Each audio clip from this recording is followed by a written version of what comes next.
Namaste. Welcome. It is a joy to be with you on this beautiful sunny Sunday, the day after spring has begun, the day of the spring equinox, the day after the spring equinox. Sitting here, doing nothing. Spring comes, and the grass grows of its own accord, said the great poet Basho. I am thinking, this is a beautiful, beautiful poem, but there's a conflict. Yesterday, as we began the spring, the sun entered the zodiacal sign of Aries. And that zodiacal sign of Aries says, I am, I am, I am. The great I am. And you know, for most of us, embodied in these human bodies, the great I am means I am my ego self. I am that which I identify with. I am the form of the body with which I am residing, within which I am residing. And so how can we have this? Basho says, sitting here doing nothing, spring comes, and the grass grows by itself. And on the day, the spring equinox, the sun enters the zodiacal sign of Aries, which is the manifestation forth of that which thou art. Now, both of these conditions exist within the time realm, my beloved. And you remember, if you were with me last week, we talked about that great children's poem, Humpty Dumpty sat on a wall. Humpty Dumpty had a great fall, and all the king's horses and all the king's men could not put Humpty Dumpty together again. Humpty Dumpty is you and me. We fell into time, into kala. And so we have these two conditions, the condition of nature, the condition in which all of life goes along and does its thing without any control or influence by you.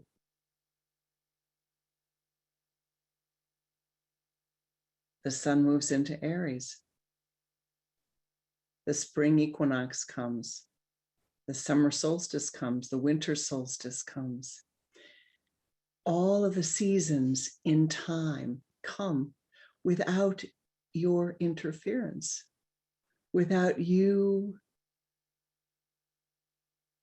affecting or precipitating these changes that occur in nature.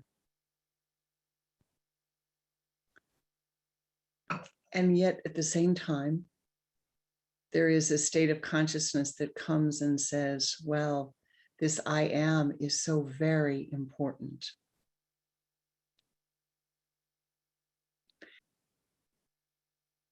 It creates a conflict. Creates a conflict within your consciousness. A conflict in which your mind begins to think that you, your I am, in this body, in this consciousness, is superior to nature. That your incarnation in this physical body is not bound by the laws of nature. And I am thinking we need to find a way to correct that we need to find a way to adjust that we need to find a way to see the truth, the reality of the life in which we live, the way in which we live, or we will never find enlightenment. We will never find true contentment and peace. And enlightenment is simply being able to return again and again and again to this moment, to this present, to the now of this moment, without worrying about the canceled check of the past or the promissory note of the future, but being here in this very instant, present. Now, because you are living in a time realm, because we are living in a time realm, the thoughts of the past will rise again and again and again. The imagination of the future will rise again and again and again. The mind will bring forth hopes and dreams that have nothing to do with this present moment.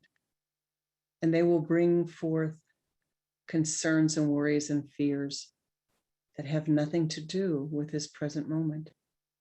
And my beloved, that really have nothing to do with the future. You know, worrying about the future doesn't make it easier when the future comes. Gaining the skills that you need at this time to skillfully live through the present moment as it occurs in the future will help to soften the karma, will help to ease your life tremendously, tremendously. For the karma will unfold because you are in this time realm. The karma will unfold, my beloved, of its own nature, of its own accord. And what can you do? Well, in Kriya Yoga, we say you can soften your karma. You can soften the karma that will unfold. And maybe that softening means that you can soften it to the extent that it will unfold much, much, much smaller than it would have. Or that you can soften it to the extent that it will be just a little bump. Or even sometimes when it's more than a little bump, even sometimes when it's quite a wave in your life, that you have prepared, you have the skills, that you have prepared yourself so that you can ride through, walk through the karma that is unfolding in your life.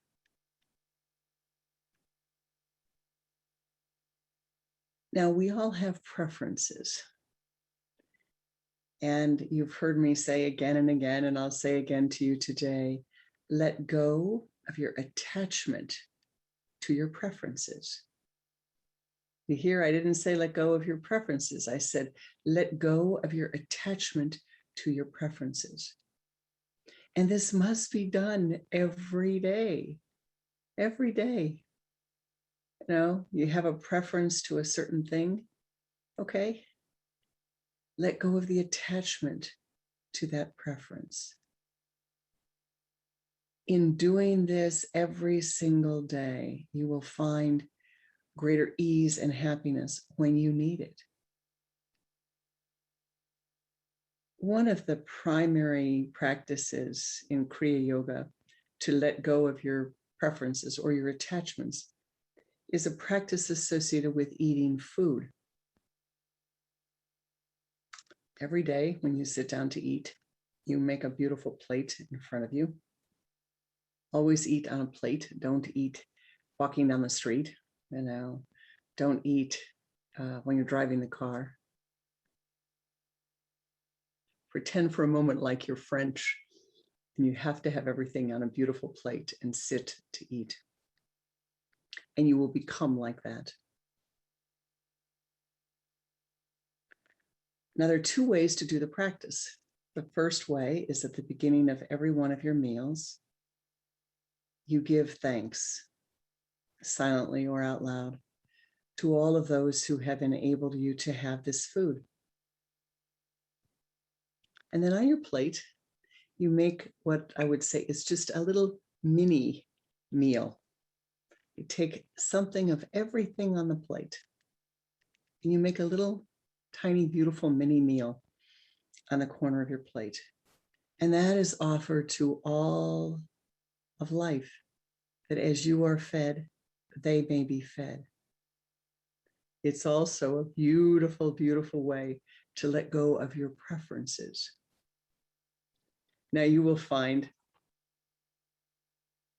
for example, if you like asparagus, sometimes some people like asparagus and the tip of the asparagus is so delicious. You just really like the tip. You can tell where my preferences are. But what do? Well, you don't take the bottom of the asparagus and put it in your special meal. You take the top, the best piece of the asparagus, and that is in your special meal. You take the best grain of rice that you see, and that is in your special meal. You take the best celeriac or squash and put it in your meal. And you do this before you eat. You're just making a small, doesn't have to be big, but you're saying to yourself, I am letting go of my attachments. Now, some people do it another way. They eat their meal and they leave a small meal in the center of their plate. They put little pieces in the center of their plate and they make a meal from that. You have to see which feels most congruent to your mind, which you feel is most harmonious to your consciousness. It's a very powerful yogic technique, and one that as you use it every day, if you eat 2 meals a day, you do it twice a day. If you eat 1 meal a day, you do it once a day. But you are doing something. You're taking a Kriya and you're saying, this is a way I let go of my preferences. It is fascinating, just fascinating, because you can put 3 things up in your little special meal. And then you look at the 4th and you think, oh, that looks awfully good. Oh, that pumpkin custard is awfully good. Do I really have to give a little bit of that too? And then you do, you give it. And you find amusement and laughter in seeing the nature of your mind. This is something that you will find great joy in, saying, oh, I'm so attached to that pumpkin custard that I don't want to give any of that. I guess I better give a little bit bigger piece of that. This allows you to let go of the attachment to your preferences, to do something every day to let go of the attachment to your preferences. Now, you come home, somebody's playing music in your home. And it's not your preferred type of music. In fact, you might find it irritating.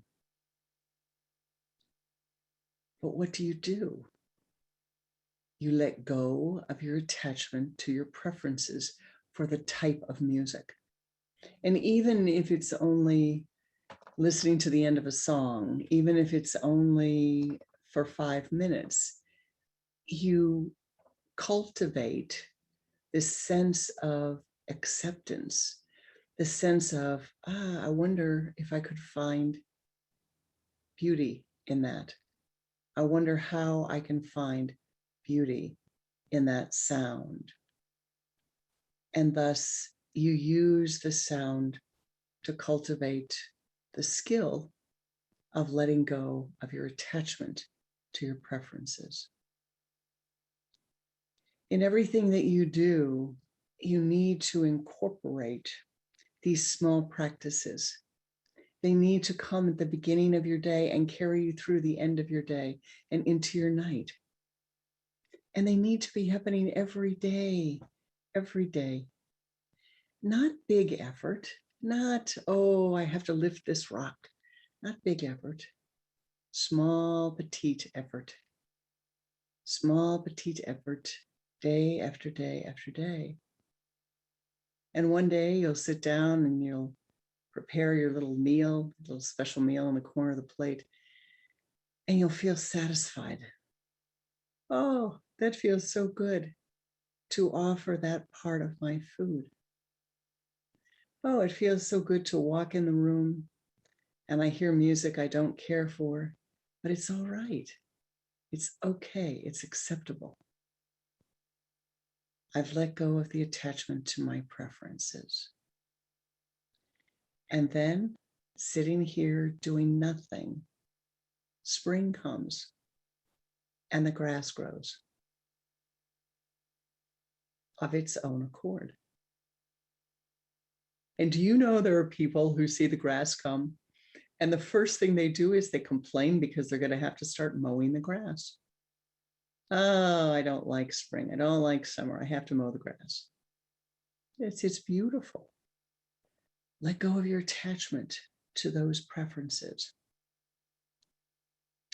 The more that you can cultivate, the more that you can see where your preferences lie, how they fill the thoughts that rise in your mind.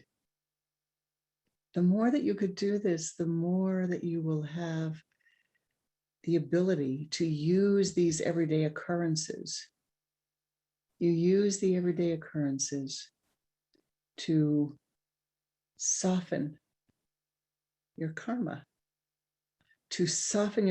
and to build your skills so that as you wish, you will have the skills built. You will use your everyday life to build the skills so that when truly a difficult piece of karma comes, you have a habit and you can say, ah, yes, help me with this. Please, my beloved, help me with this.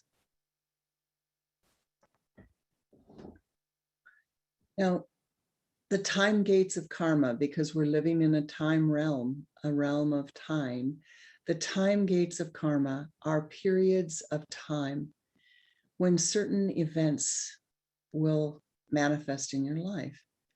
Certain people will come into your life. Other people will leave your life. Certain health events will occur. Certain work events will occur. They will occur and then they will leave. They will occur and they will leave. Now, you can't stop a time gate. However, you can change and modify and soften the events that occur during that time gate. And that is really, at one level, what all of the sadhana is about, is to gain the skill to be able to do this. But sometimes we're walking down the street and we see in the distance what looks like a piece of karma manifesting. We get closer and closer and you can really see the karmas manifesting.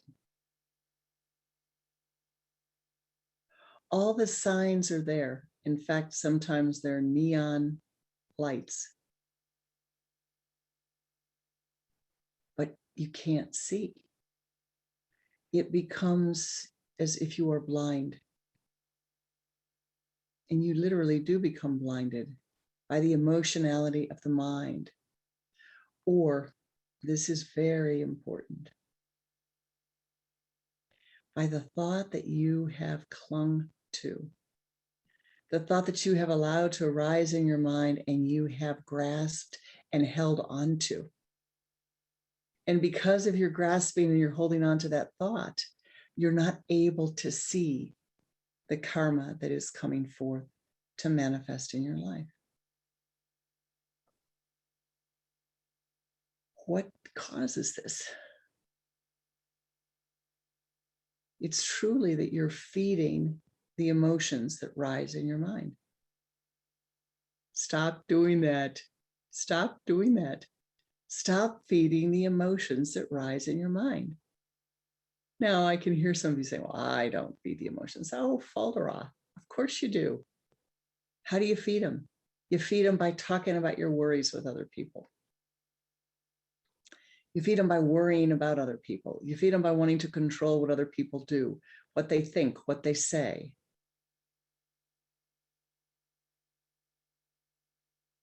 I absolutely love this saying. It's by one of the Stoics. The name has dropped out of my mind, but a disciple shared this a couple of weeks ago. And it is this: you would be horrified if you left your body to be possessed by another person. You left your body on the street to be possessed.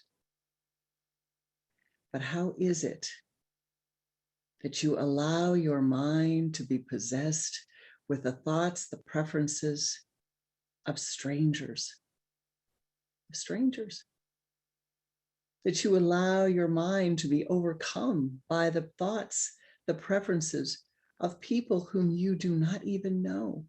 The person on the TV, the person walking down the street, the person who says, oh, you look beautiful. And your heart lifts, oh, she thinks I look beautiful, or he thinks I look beautiful. Or, oh, I don't really like that. No, well, they don't like it. No. Neti, neti, neti. Neti, neti, neti. How much of your life are you allowing the thoughts of strangers to take over your awareness? It's your life. It's your life. It's not your mother's life. It's not your father's life. It's not your brother, your sister, your husband, your children, your wife. It is yours. And thus you need to return again and again and again to a state of calm, of peace, of tranquility, from which you can see life as it is. You can see life as it exists. You can see that you are a part of life, not apart from life.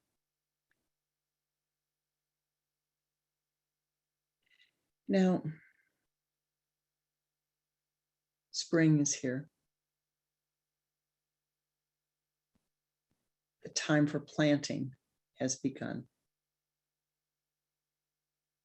And the time for planting anew our spiritual path has begun. The time for planting anew that which we wish to manifest in our lives. And I'll tell you, my beloved, it's not about what I want. It's not about what anybody else wants, but it's about what you need for yourself to bring joy and happiness to your life.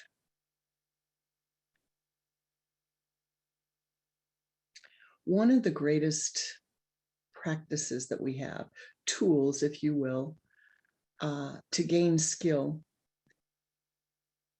of intimacy with the divine is a skill, a practice that we have in Kriya Yoga.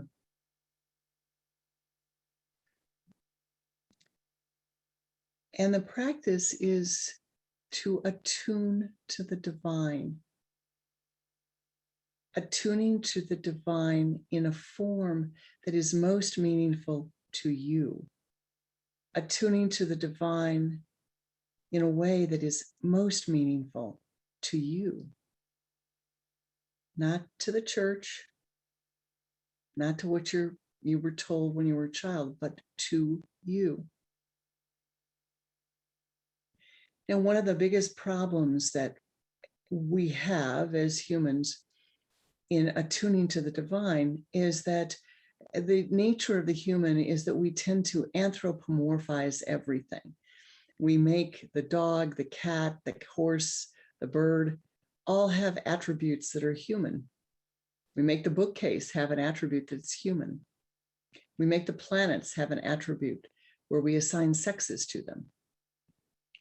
I was reminded the other night of the way that language assigns sex to objects. In French, you have to memorize the word to know what the sex is that is assigned to it.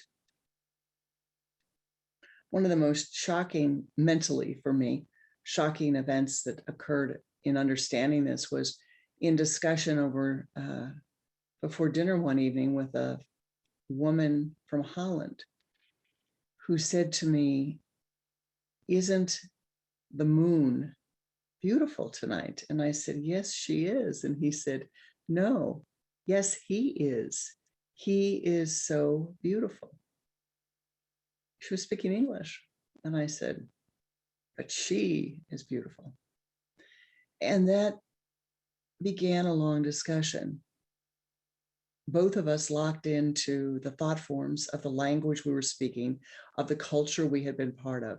Both of us with a truly an inability to easily let go of our preference.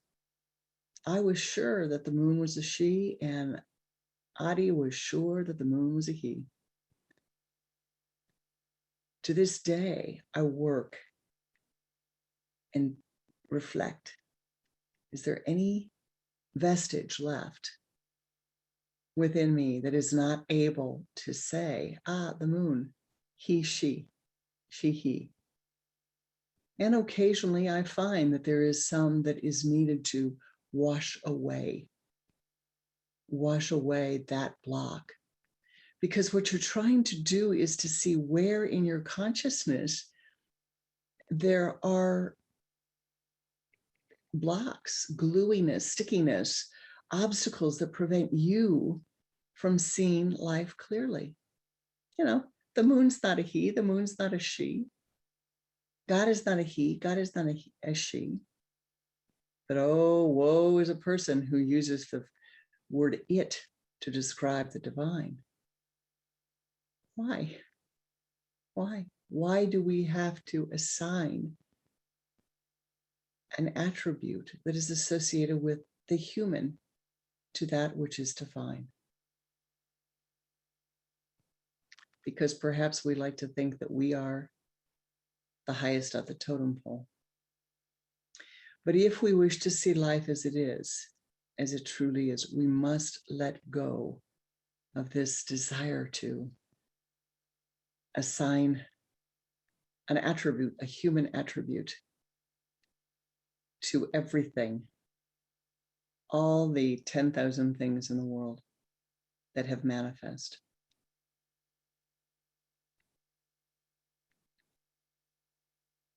Now, this practice of attunement to the divine is most important in Kriya Yoga, because what we are seeking is a primary experience. In Kriya Yoga, you're seeking primary experiences, primary experience of meditation, a primary experience of attunement to the divine, not secondary, not tertiary, but primary. That means very simply, the experience of oneness with the divine is an experience that you have directly. It's not something I've told you about. It's not something my guru has told you about. It's not something your neighbor, your mother, your father, that priest from your childhood has told you about. It's not a story you read. It's a direct primary experience. Wouldn't you like that? Yeah. Then you don't have to doubt.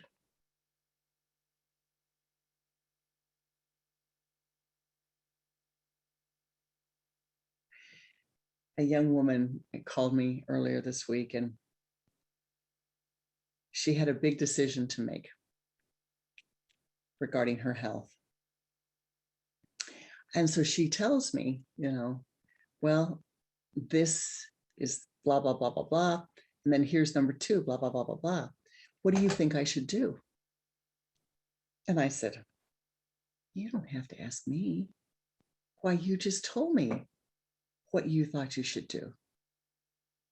You just told me what you should do. My opinion is not relevant here. What do you mean I told you? So, well, did you hear your voice? Did you hear what you said first? Did you hear how much enthusiasm and comfort you had when you spoke option number 1? Did you compare it to option number 2?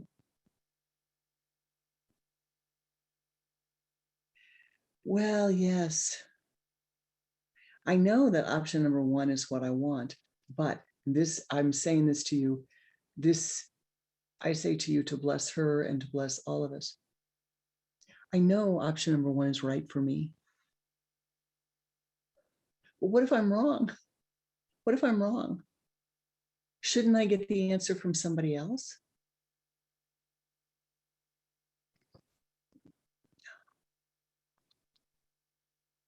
Be quiet, still yourself, turn inward to your sun center, and the answer will come to you.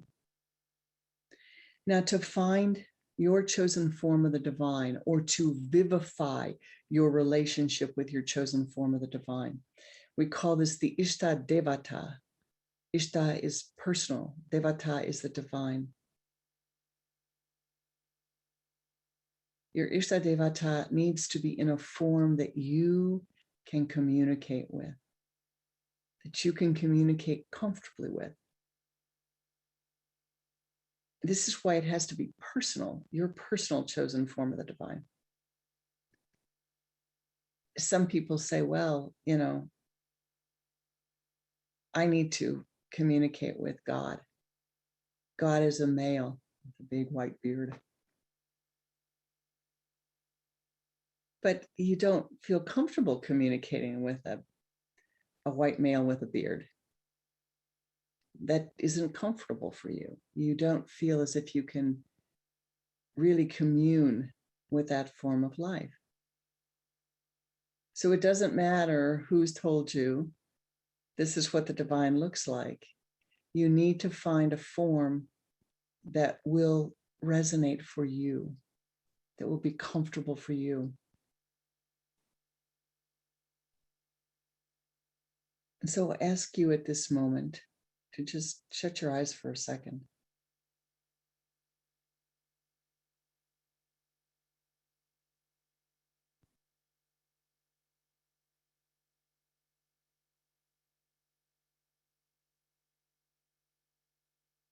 If the Lord of Life came into your presence at this moment, if the divine came into your presence at this moment,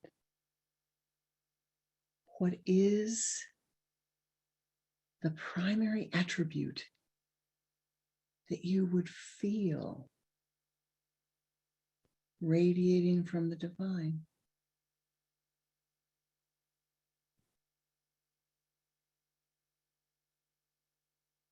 What's the most important thing for you?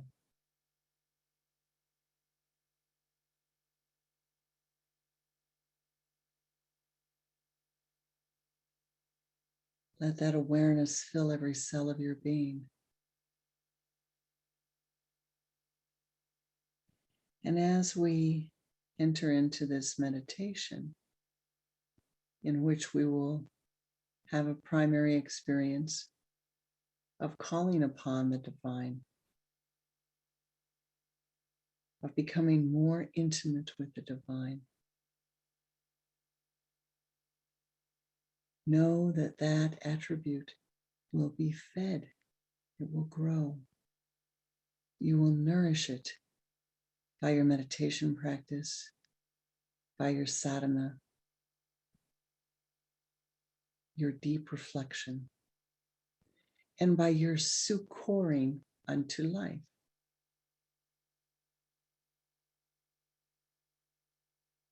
If the attribute most important to you is understanding and compassion or kindness, cultivate that attribute within yourself Learn how to be non-judgmental. Practice non-judgmentalness again and again and again and again and again. Every day, throughout every day. Your mind becomes agitated because you don't like the voice of somebody on the television. Neti, neti, neti. Your mind becomes agitated because someone wrote something on Facebook that you don't like. Neti, neti, neti. Maybe you should give up Facebook. Your mind becomes agitated because someone that you know or love says something that you disagree with. Neti, neti, neti. Let go of your judgmentalness and cultivate kindness and non-judgmentalness. Whatever it is that the divine is to radiate for you, whatever is most important for you, cultivate that. Become the mount of your Ishtadevata. In Eastern thought, every form of the divine has a mount. Lord Ganesh has a little mouse. This beautiful big Lord Ganesh and this little tiny petite mouse.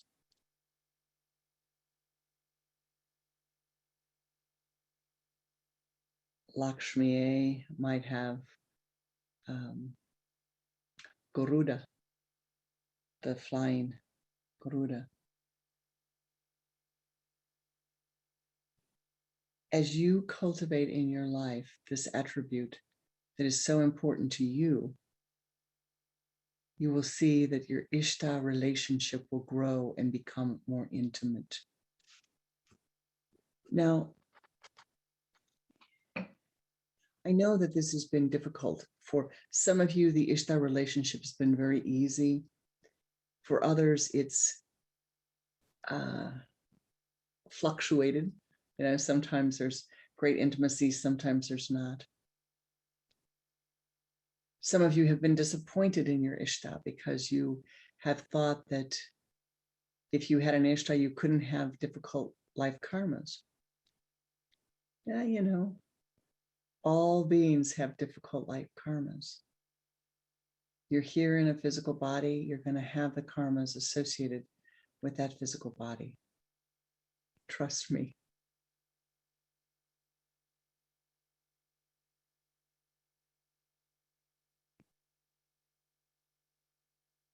But understanding and attuning to the Ishta will help you not only now, but as the karma becomes difficult. See, you don't realize the power of your thoughts. The power of your thought as it radiates into the astral. The power of your thought to bring help, to bring all the powers that be to come and help you. You have that capacity through changing the thought that you think, by changing that which you focus your mind upon. You will free yourself. And then you will say, sitting here doing nothing. Spring comes.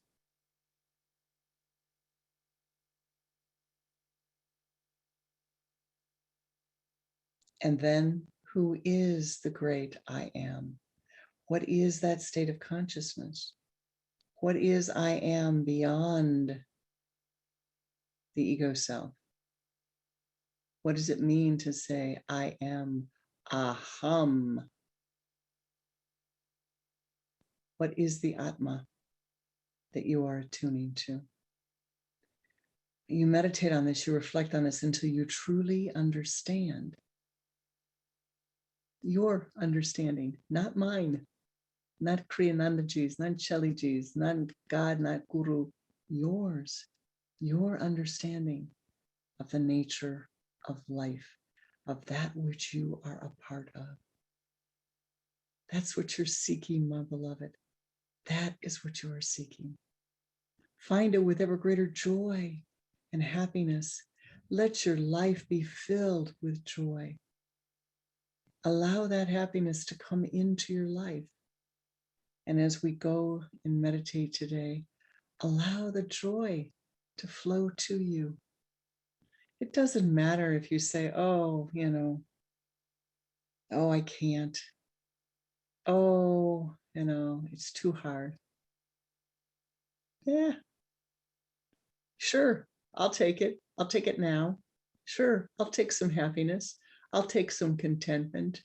I'll take some ananda, ananda, ananda.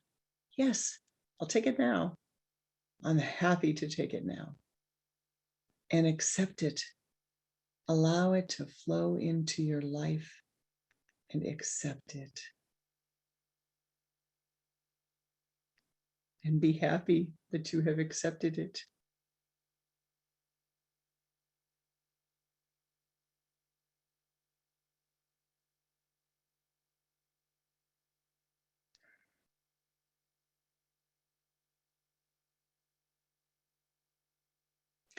As I end this part of the teaching, I would remind you of the thought that is an obstacle. It is a thought of separation. It is a thought that my mind is so strong. I am superior to all of life. A person called me this week and they were having surgery for the first time. And the man said, I know that my mind is stronger than the anesthesia. I know that they will not be able to anesthetize me and I'm going to wake up. They're going to do this surgery and I'm not going to be able to be put to sleep. And I said, okay, well, I wouldn't worry about that. You tell the anesthesiologist that when you go. I'm pretty sure that they're going to be able to find something to help you when you have the surgery. Now, I'm not saying that his mind wasn't strong. Certainly it was. But it's like saying, I can walk out in the middle of the traffic and a car is going to hit me and my body's not going to be hurt. Neti, neti, neti, neti, neti. This is not the case. And so let us begin a meditation together.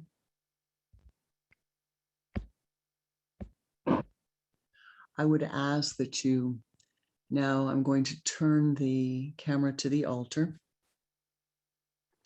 And so I would ask that you either look at the altar or turn your attention to the sun center.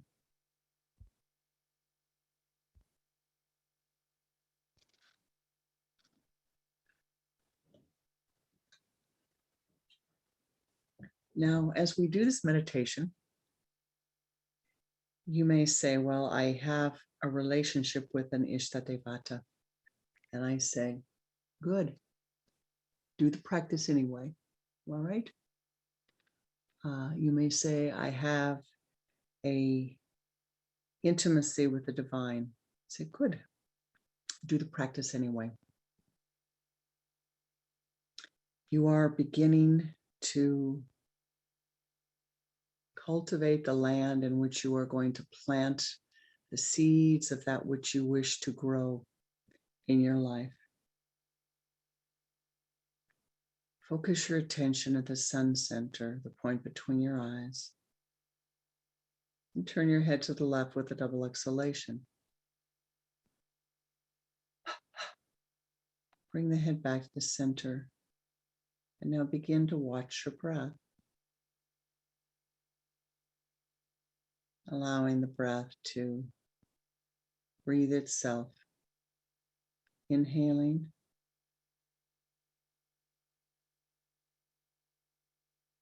And exhaling. Inhaling. And exhaling. And again, inhaling. And exhaling.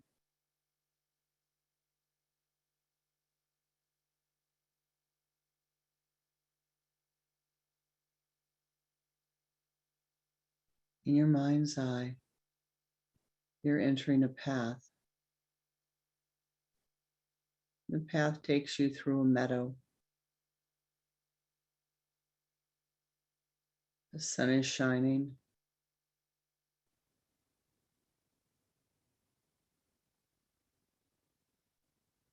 You see the plants in the meadow are blooming.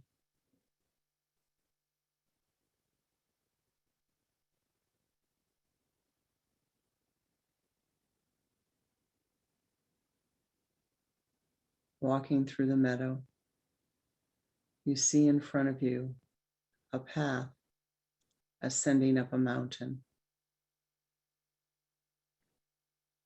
You enter into the forest. You see the light dappling through the trees. Hear the water running next to the path. Continue to ascend upward.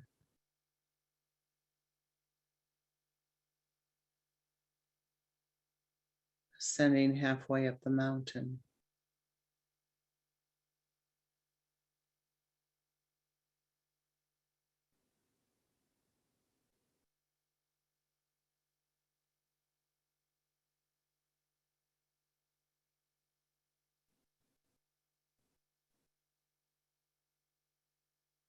Come to a cave.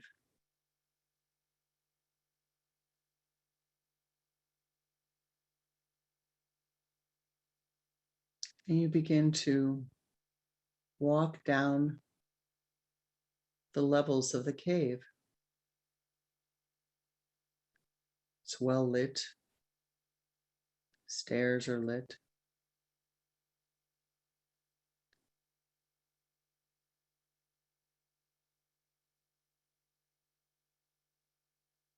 You go from the sun to the moon, the Mercury level, Venus, Mars, Jupiter, and Saturn. And as you come to the Saturn level, you are in a massive, massive, massive room filled with crystals and light.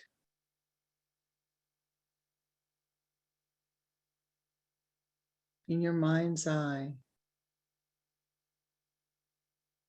feel, see, experience that attribute of the divine which is primary for you.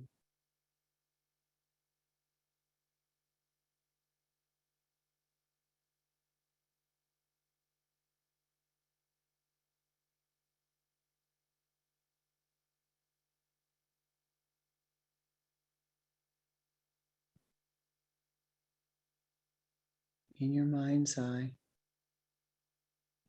you look up at the Saturn cave, and from the distance, a form is coming forth.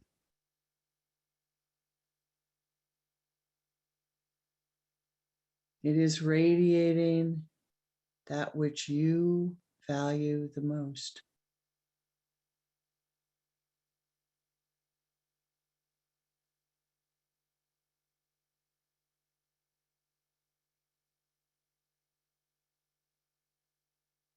Feel and see the form coming clearer and clearer.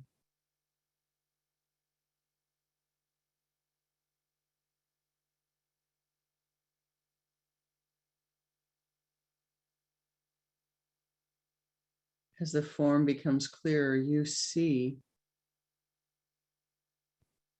the form of your chosen, your form of the divine.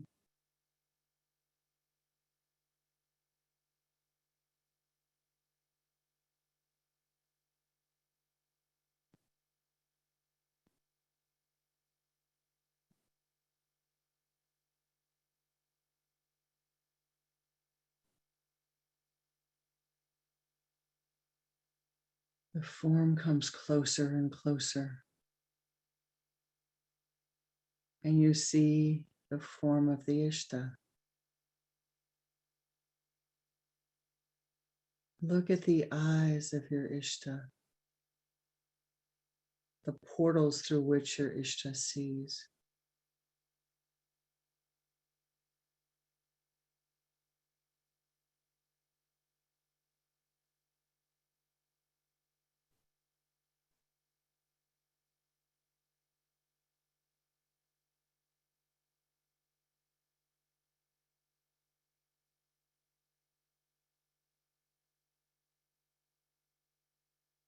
From these portals, feel the love of your Ishta, the acceptance, the wisdom.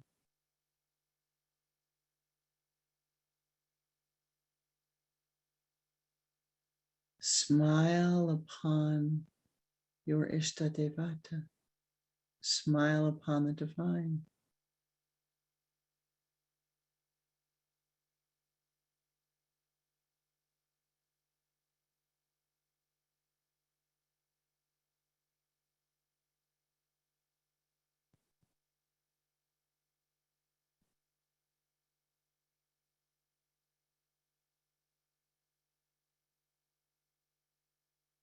And feel your Ishta smiling back at you.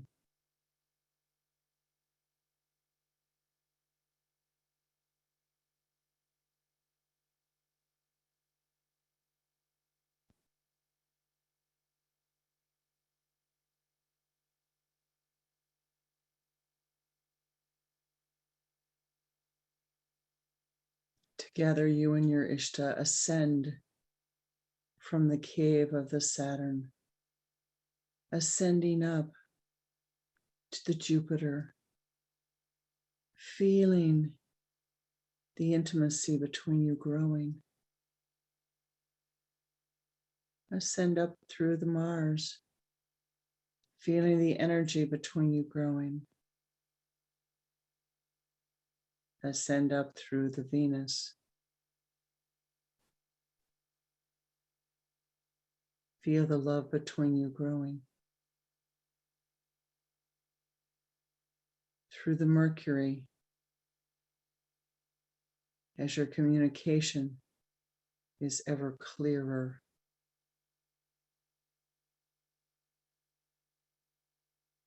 Through the moon and the sun, that you and your Ishta grow ever more intimate in the balanced self-awareness. Om. Om. Om. Ananda. Ananda. Ananda. Ananda. Ananda.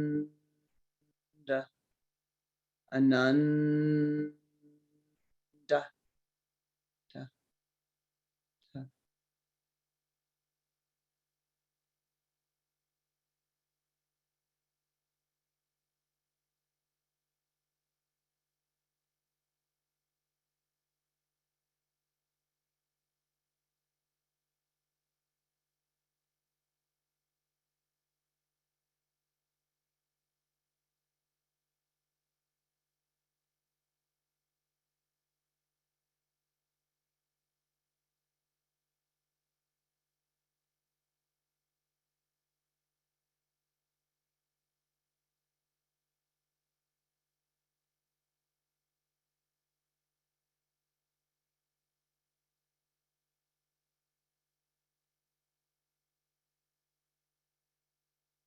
Feel your Ishta ascend with you to the high place. From the point of light within the mind of my Ishta, light pours forth to all beings and light divine descends upon the earth plane. From the point of love within the heart of my Ishta, love divine pours forth upon all beings, and love divine descends upon the earth plane.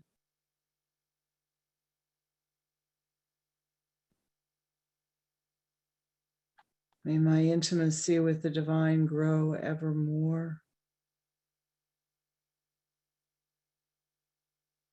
May my attunement with the divine grow ever more intimate. Be thou blessed. Be thou blessed. Be thou triply blessed.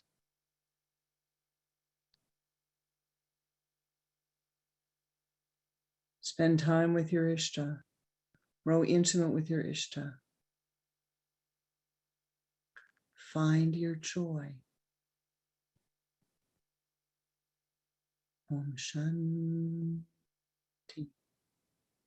Shanti. Shanti. Om Shanti. Shanti. Shanti. Om.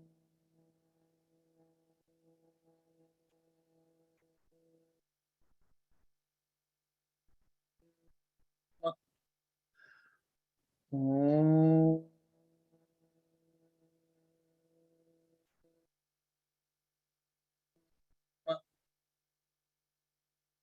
Om.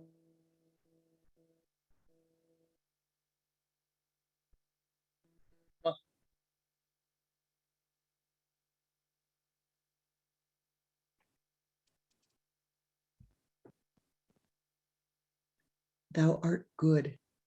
Thou art goodness. From goodness, only goodness can come. Look in the mirror. See the goodness that thou art. Share that. Whatever spark you have within you, share that. Whatever skills you have, share that. Whatever wisdom, whatever joy, whatever music, whatever love you have to share, share that. Become an ever greater blessing unto all of those who enter your aura. And you, my beloved, will become an ever greater blessing to that which you truly are. Namaste. Namaskar.